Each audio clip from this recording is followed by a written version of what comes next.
to bring out the 10th startup, Jonathan from Dowza. Come on out. What's up, man? How are you? There's your clicker, green button. Green button. Timer's right there. All right. Jonathan, the stage is yours. Hey, everybody. I am the last one, so you are almost free. I promise I will try to make it fast. That is not my presentation. Or that. There We'll it is, get there. sort of. Let's restart the clock, please. Yeah. All right. Good to go. Okay, quick question. Any lawyers in the room? Can we get a hands real quick? No lawyers. Great. My product won. Okay, this is the guy you have to avoid later tonight. He's going to bug you all night. All right, let's talk about immigration.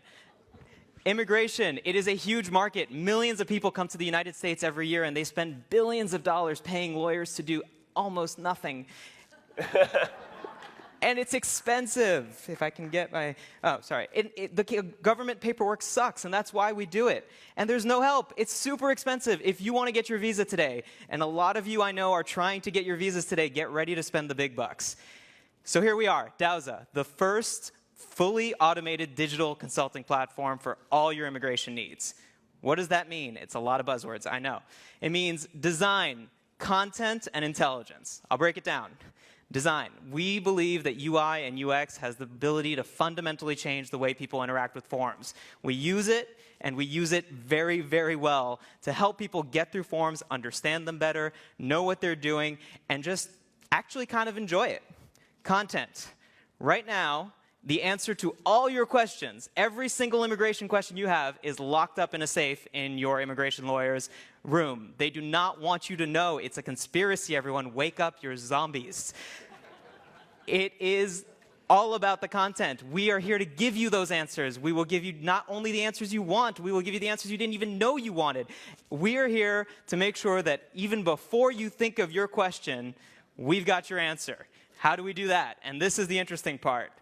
Intelligence. My brain is up on stage. So intelligence is all about data. We are right now gathering data and more data, trying really hard to figure out the patterns of what works and what doesn't work when you're applying for your visa, for your green card, for your citizenship, for your naturalization. It's all about the data. Your lawyer tells you he has experience. Well, I have data, and I will go head-to-head with him any day. And our intelligent platform, once we've processed all this data, will be able not only to help you through the process, not only to make it more enjoyable, faster, easier, but more importantly, it will be able to actually consult you and advise and tell you what you're doing right and what you're doing wrong.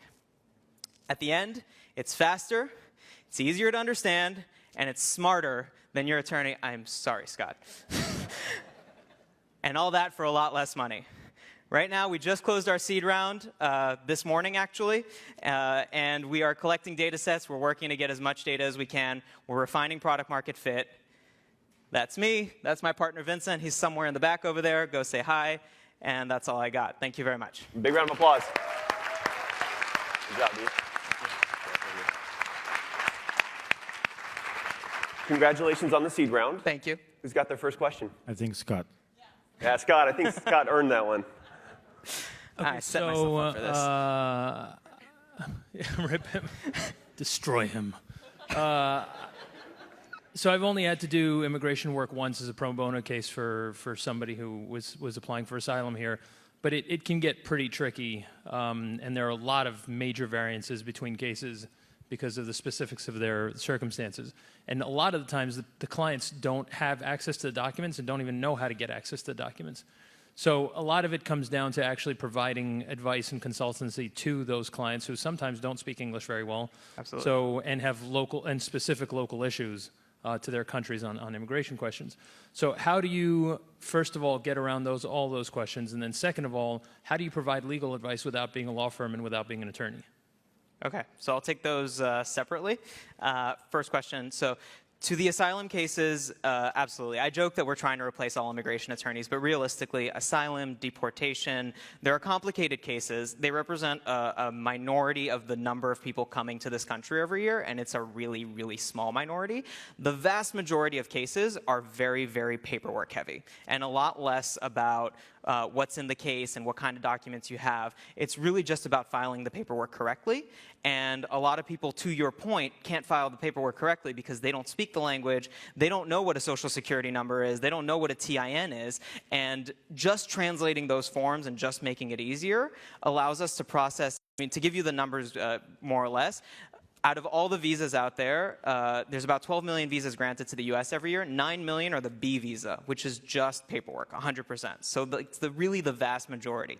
To your point about being not being a law firm, right now we're not providing any legal advice. We're still gathering data. At some point we will have attorneys in-house. It's necessary. Realistically, you don't need to be a law firm to help with immigration paperwork. You just don't. A lot of people aren't, and a lot of law firms are actually consulting shops. So that's how we're doing it now. As long as we're not giving advice, at some point we will bring on a lawyer to sign for those things. How much money is there in this market? So just non-immigrant visas, so that's most of what everybody here is doing, is $5.5 billion of legal fees every year. On top of that, there's government fees, but we're not disrupting that, so not relevant. On top of that, there's also immigrant visas, so green cards and residency and citizenship eventually. That's another $5 to $6 billion worth of legal fees every year. Can you export that to other countries?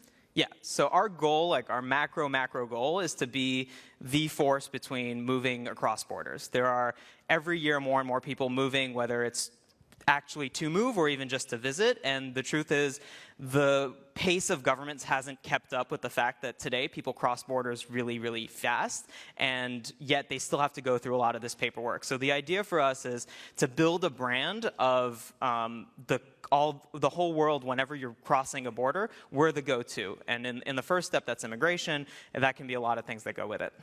You mentioned the fact that obviously, you're helping people from outside of the U.S. to actually come here. So how are you actually acquiring them? Where do you find those people? Like you mentioned, for example, Spanish rent things. Like, where do you find them? How do you find them? How do you make yourself known? Absolutely. So there's two sides to that. The market itself is global in a way, and that's a little bit scary, but it's also very concentrated.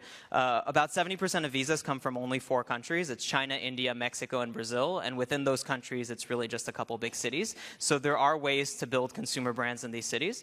Right now, since we're trying to acquire a lot of data, we do use Google AdWords, which helps. But more importantly, we built partnerships with universities and schools. All right. Let's give a big round of applause. All right. Good job, dude. Thank you. All right.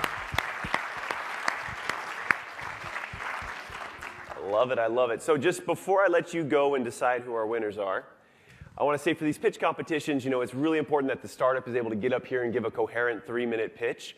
But it's also incredibly important that there's smart people who understand the tech business and have a lot of background. You're all very busy people.